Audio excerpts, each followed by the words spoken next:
اللهم صل على سيدنا ومولانا محمد أفضل صلواتك بعدد معلوماتك وبارك وسلم وصل عليه.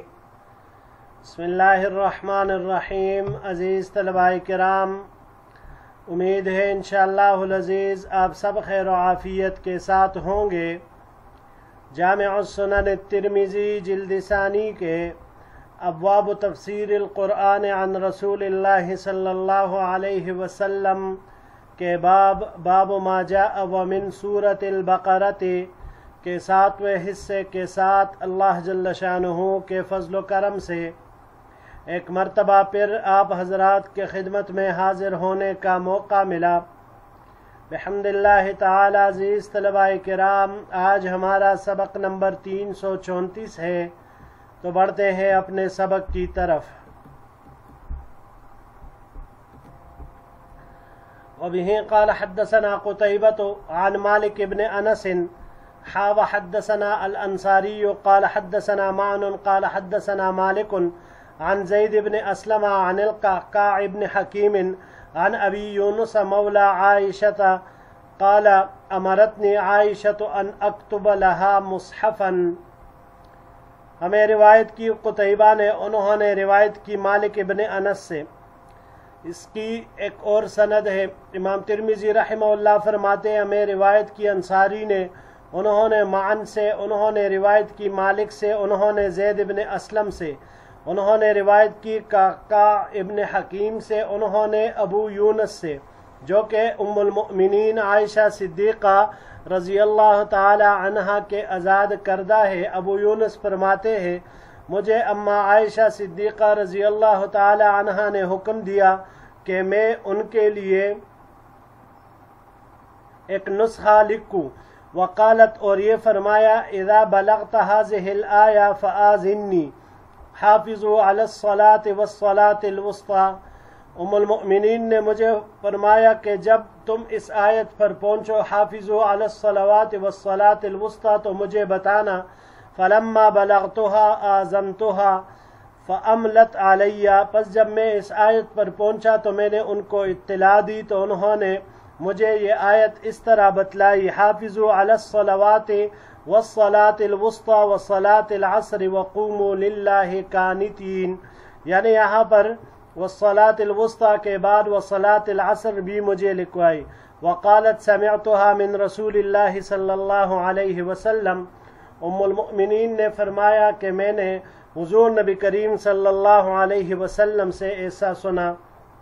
وفی الباب عن حفصہ، هذا حدیث حسن صحیح. اس باب میں ام المؤمنین حفصہ رضی اللہ تعالی عنہا سے بھی روایت مروی ہیں.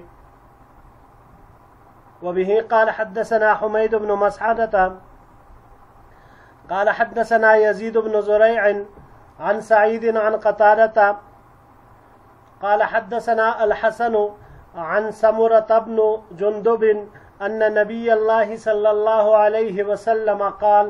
ہمیں روایت کی حمید بن مسعدہ نے، انہوں نے یزید بن زریع سے، انہوں نے سعید سے، انہوں نے قتادہ سے، انہوں نے حسن سے، انہوں نے سمرہ بن جندب رضی اللہ تعالی عنہ سے کہ حضور نبی کریم صلی اللہ علیہ وسلم نے ارشاد فرمایا، صلاۃ الوسطی صلاۃ العصر. صلاۃ وسطی یہ عصر کی نماز ہے.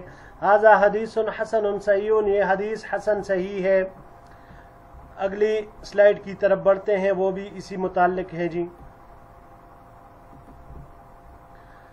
وبه قال حدثنا حناد قال حدثنا عبدة عن سعيد بن أبي عروبة عن قتادة عن أبي حسان الأعرج عن عبيدة السلمانية أن عليا رضي الله تعالى عنه حدثه.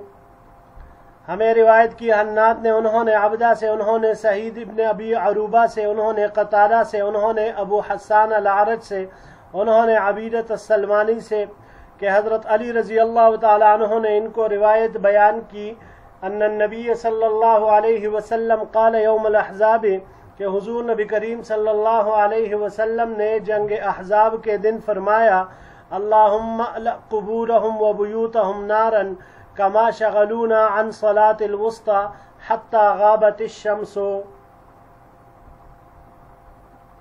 حضور نبی کریم صلی اللہ علیہ وسلم نے غزوہ احزاب کے موقع پر جب آپ علیہ السلام کی عصر کی نماز قضا ہوئی تھی تو فرمایا اے اللہ مشرکین کی قبور اور گھروں کو آگ سے بھر دے جیسا انہوں نے ہمیں درمیانی نماز سے مشغول کر دیا یہاں تک کہ سورج غروب ہو گیا۔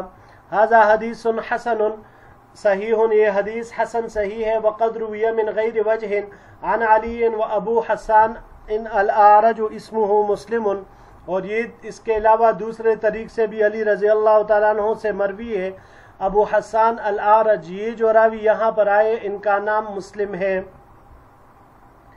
وبه قال حدثنا محمود بن غیلان قال حدثنا ابو النضر وابو داود عن محمد بن طلحة بن مصرف عن زبید عن مرة عن عبد الله بن مسعود رضی اللہ تعالی عنہ قال، ہمیں روایت کی محمود بن غیلان نے، انہوں نے روایت کی ابو النضر سے اور ابو داود سے، انہوں نے محمد بن طلحہ ابن مصرف سے، انہوں نے زبید سے، انہوں نے روایت کی مرہ سے، اور انہوں نے عبداللہ ابن مسعود رضی اللہ تعالی عنہ سے، عبداللہ رضی اللہ تعالیٰ عنہ نے فرمایا قال رسول اللہ صلی اللہ علیہ وسلم صلاۃ الوسطی صلاۃ العصر، حضور نبی کریم صلی اللہ علیہ وسلم نے ارشاد فرمایا کہ صلاۃ وسطی یہ عصر کی نماز ہے، درمیانی نماز یہ عصر کی ہی نماز ہے۔ وفی الباب عن زید بن ثابت و ابی ہاشم بن عتبہ و ابی ہریرہ ھذا حدیث حسن صحیح، اس باب میں زید بن ثابت،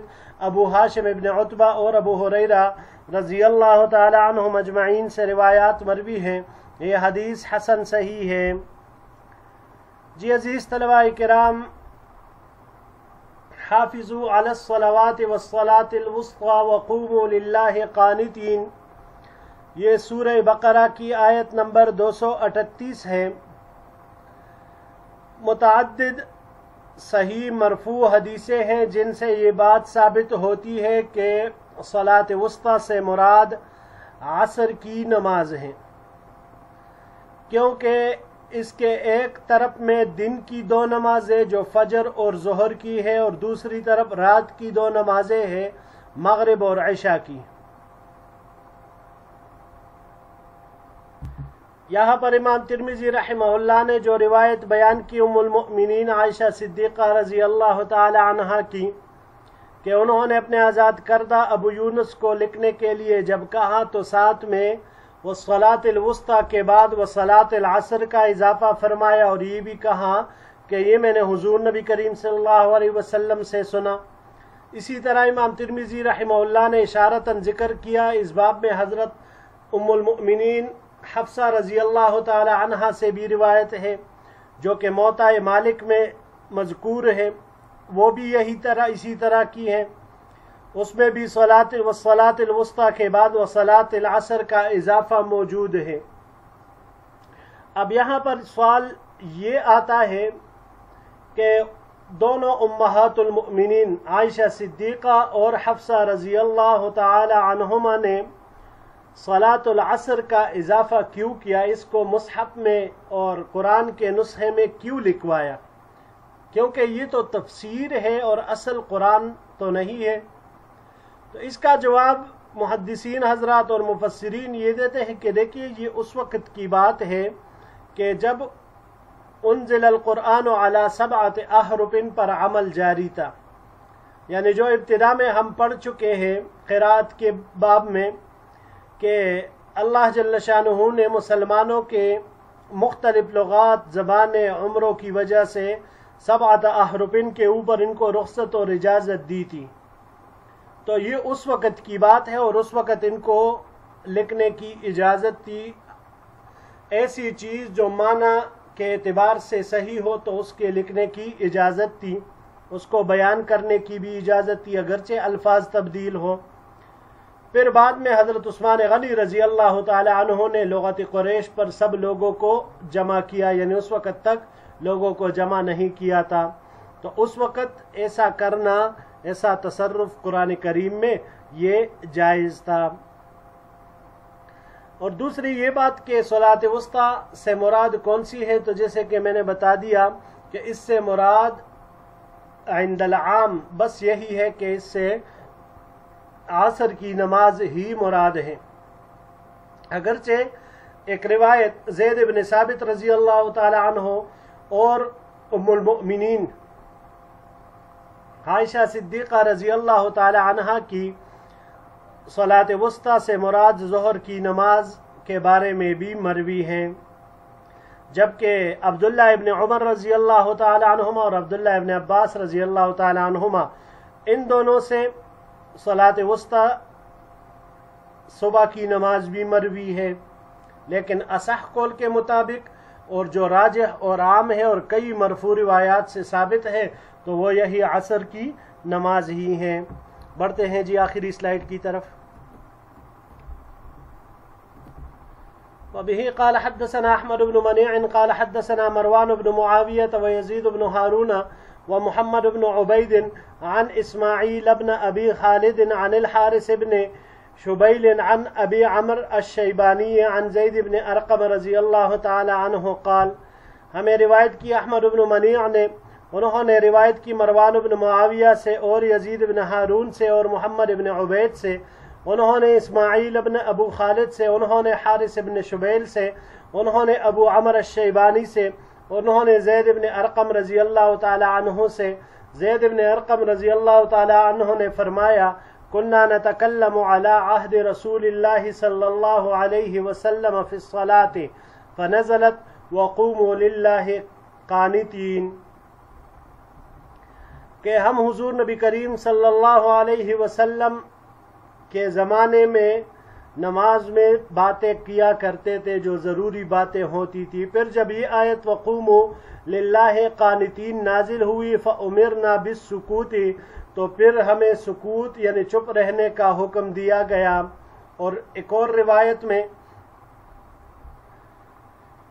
وحدثنا احمد بن منیع قال حدثنا حشیم قال حدثنا اسماعیل بن ابی خالد نحوه وزاد فیہ ونہینا عن الکلام، یہی ہے کہ ہمیں روایت کی احمد بن منیع نے، انہوں نے حشیم سے، انہوں نے اسماعیل بن ابی خالد سے اسی طرح کی روایت، مگر اس میں یہ زیادتی ہے کہ وقوموا للہ قانتین کے بعد فرمایا ونہینا عن الکلام، کہ ہم بات کرنے سے روک دیے گئے، اس کا بھی اضافہ موجود ہے۔ ھذا حدیث حسن صحیح، یہ حدیث حسن صحیح ہے۔ وابو عمر الشیبانی اسمہ سعد بن ایاس، ابو عمر الشیبانی ان کا نام سعد بن ایاس ہے۔ جی عزیز طلباء کرام، جیسے کہ روایت سے معلوم ہوا کہ ابتدا میں نماز کے دوران گفتگو کی اجازت تھی، پھر بعد میں یہ حکم منسوخ ہوا یہ باتیں کرنے کا۔ اس کے بارے میں محدثین حضرات لکھتے ہیں کہ یہ نسخ مدنی دور میں ہوا ہے، کیونکہ زید بن ارقم رضی اللہ تعالی عنہ مکہ میں نہیں تھے، تو ظاہر سی بات ہے پھر یہ مدینہ منورہ میں ہی ہوا ہے۔ کلام فی الصلاۃ، نماز میں باتیں کرنا احناف کے نزدیک مطلقاً ممنوع اور ناجائز ہے، اور اس سے نماز فاسد ہو جاتی ہے۔ امام شافعی صاحب رحمۃ اللہ علیہ کے نزدیک فی الجملہ یعنی کچھ نہ کچھ کلام کی گنجائش موجود ہے۔ امام مالک اور امام احمد رحمہ اللہ سے بھی اس حوالے سے مختلف اقوال وہ مروی ہے، کہیں پر اجازت دیتے ہیں، کہیں پر بالکل نہیں دیتے، لیکن بہرحال یہ جو مذکورہ باب کی روایت ہے زید بن ارقم رضی اللہ تعالی عنہ کی، یہ احناف کی دلیل ہے کہ ابتدا میں لوگ باتیں کیا کرتے تھے، لیکن اس آیت کے نزول کے بعد پھر فَأُمِرْنَا بِالسُّكُوتِ، ہمیں سکوت چپ رہنے کا حکم دیا گیا۔ اور یا جو دوسری روایت کی زیادت ہے وَنُهِينَا عَنِ الْكَلَامِ، کہ ہم بات کرنے سے روک دیے گئے، ہمیں روک دیا گیا۔ تو اس سے معلوم ہوا کہ پھر باتیں کرنے کا جو حکم نماز کے دوران تھا وہ منسوخ ہو گیا، لہٰذا اس کے بعد باتیں کرنے کی گنجائش بالکل نہ رہی۔